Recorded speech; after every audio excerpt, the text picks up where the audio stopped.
Olá, meu nome é Fernanda Almeida, eu sou da turma 913A e eu vou falar um pouco sobre a primeira fase do modernismo no Brasil. Mas antes disso, eu quero relembrar um pouco os antecedentes, né? Mais especificamente, ali uma década antes da Semana de 22, que foi o marco inicial do modernismo no Brasil. O que é que acontece? Já havia uma quebra naquele padrão do parnasianismo, com autores, por exemplo, Oswald de Andrade, que viajou para a Europa, por exemplo, e se deparou com essa forma de se expressar mais livre. Então, ele já começa a criar seus poemas livres, sem métricas. Então, já há um início, esses são momentos fulcrais para que a Semana de 22 acontecesse. Há também, em 1917, a exposição da Anita Malfatti, onde ela recebe duras críticas pelo seu jeito de fazer arte. Então, outros modernistas, artistas modernistas, se mobilizam em defesa da Anita, e é aí que eles começam a idealizar a Semana da Arte Moderna em 1922, que é dado como um marco do início do modernismo no Brasil. E o que é que acontece nessa semana? São 3 noites durante essa semana, onde há apresentações, exposições, no qual os artistas modernistas expõem suas obras. E há a ascensão de alguns artistas, há vaias a outros, né? Pois uma característica deles era justamente ser sarcástico e ironizar com aquele padrão que vinha ali acontecendo, né, o parnasianismo e a forma academicista de criar a literatura, a arte. Então, algumas pessoas não gostavam e iam e vaiavam, mas essa semana foi importantíssima para trazer visibilidade ao movimento, né? Foram apresentações que aconteceram no Teatro Municipal de São Paulo.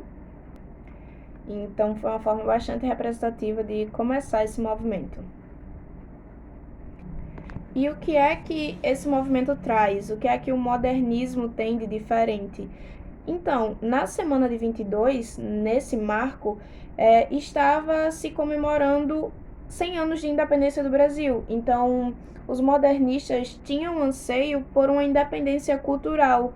Eles ansiavam fazer uma arte mais brasileira, de um jeito mais brasileiro. Então, o nacionalismo foi algo muito presente na primeira fase do modernismo, fase essa chamada de fase heróica, porque foram eles que tiveram a coragem de se voltar contra o padrão imposto, né, para a criação de arte e de se expressar. Então, alguns grupos de destaque que trazem isso à tona é o Manifesto para o Brasil, movimento antropofágico, movimento verde amarelismo ou escola da anta.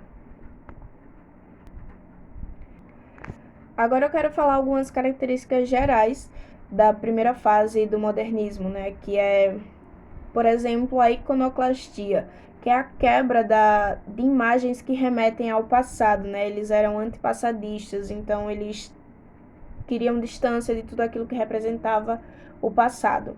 Também a valorização do cotidiano, já não se fazia mais a arte perfeita, apenas com perfeição, mas sim mostrando as imperfeições do dia a dia.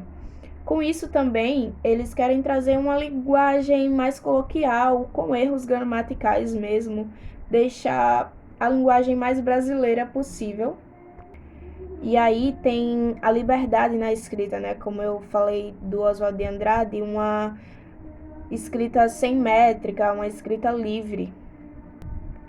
Então, essa primeira fase vai de 1922 até 1930, né? É aí uma busca pela renovação estética inspirada nas vanguardas europeias e mais trazendo esse sentimento nacionalista no Brasil. Os principais nomes são Manuel Bandeira, Oswald de Andrade, Mário de Andrade e entre outros, porque são muitos. Então, é isso. Espero que tenha ficado claro. Muito obrigada.